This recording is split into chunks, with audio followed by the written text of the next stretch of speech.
Assalamualaikum warahmatullahi wabarakatuh, and hi, my name is Nurul Binti Hamid, and on my first commentary video, which I will be talking about the given topic of social deviance, I will be explaining on the 7 social processes that grease the slippery slope of evil.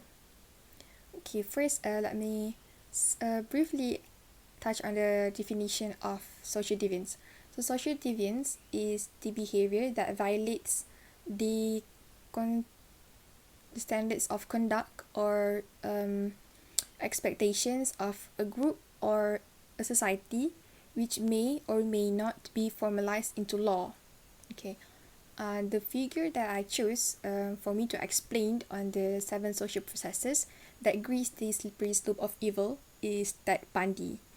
Okay, so Ted Bundy, or his birth name, is Theodore Robert Bundy, who is an American serial killer that killed, raped, and murdered numerous young women from the age range of 15 to 25 during the 1970s, and could actually happen earlier.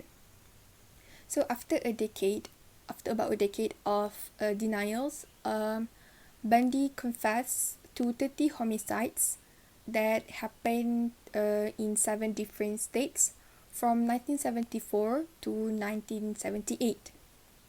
Okay, moving to the 7 social processes, I've chosen 4 which can be related to the case of Ted Bundy.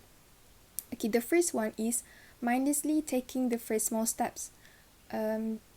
Briefly explaining on the mindlessly taking the first small steps is when the criminal or the suspect did something or some actions that lead him to be doing the big or enormous crimes that um, that make him to be in trouble.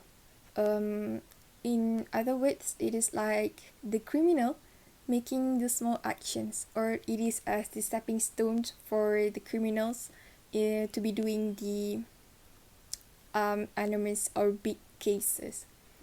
In Bundy's case, while he was still in teens year, Bundy would look through libraries for detective magazines and books on crime, focusing on sources that describe sexual violence and featured pictures of dead bodies and violent sexuality.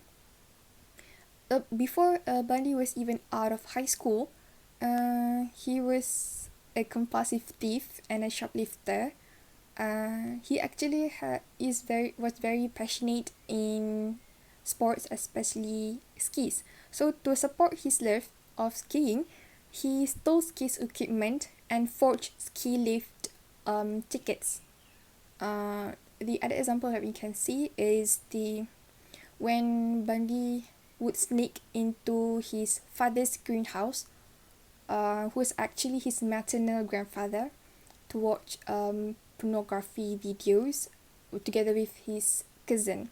So what we can conclude from this mindlessly taking the first small steps is to Bundy's case is when he actually the porno addiction was really getting into him.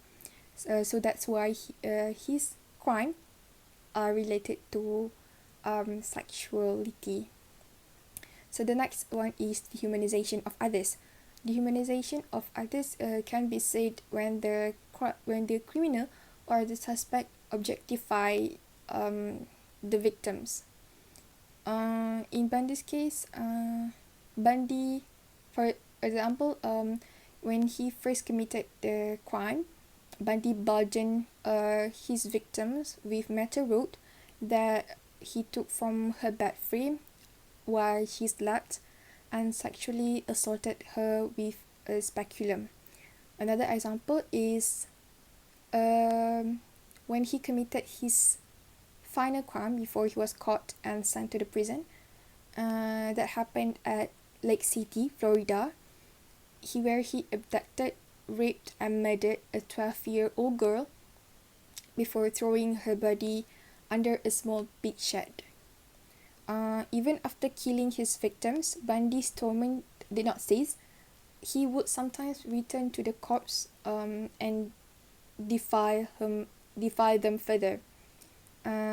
He would kill his victims by strangulation and would sometimes decapitate them post-mortem and keeping a few of their skulls as trophies.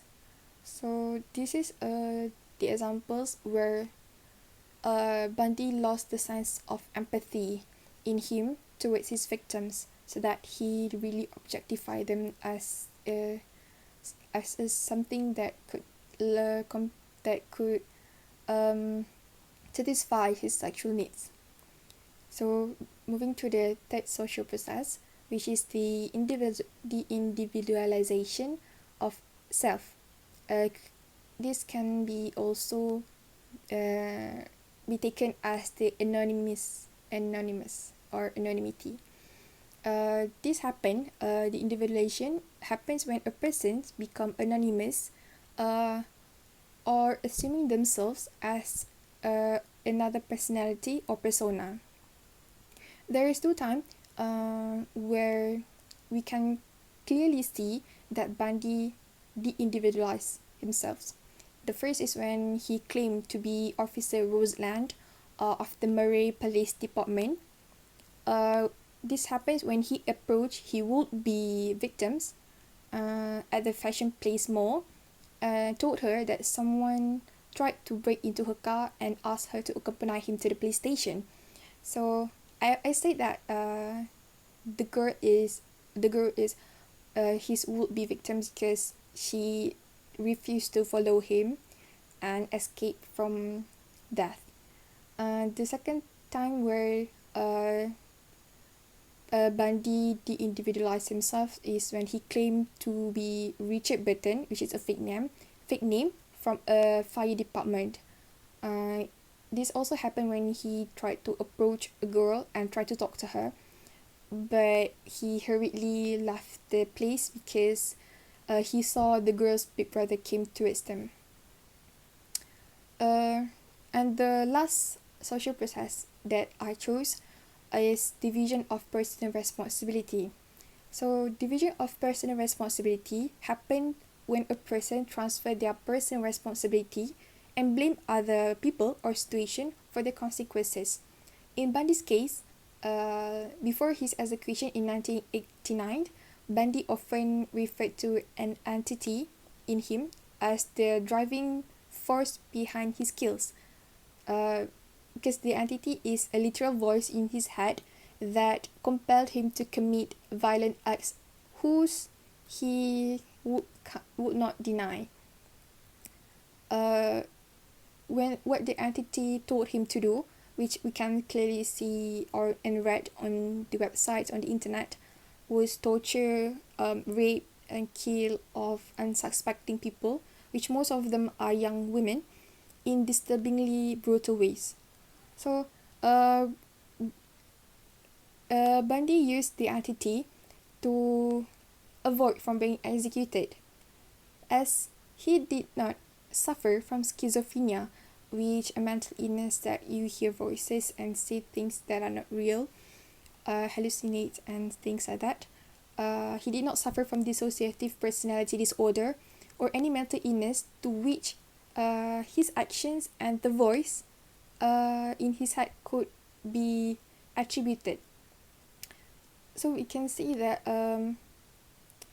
the division of person responsibility in Bundy's case is when he used the entity to avoid from being executed. He blamed the entity for the consequences of what had happened, of what he did before, and did not actually confess that he committed all of the crimes. So I think I've explained all four of social processes out of 7 social processes that grease the slippery slope of evil. in the under the case of Ted Bundy. That's all for me. Thank you.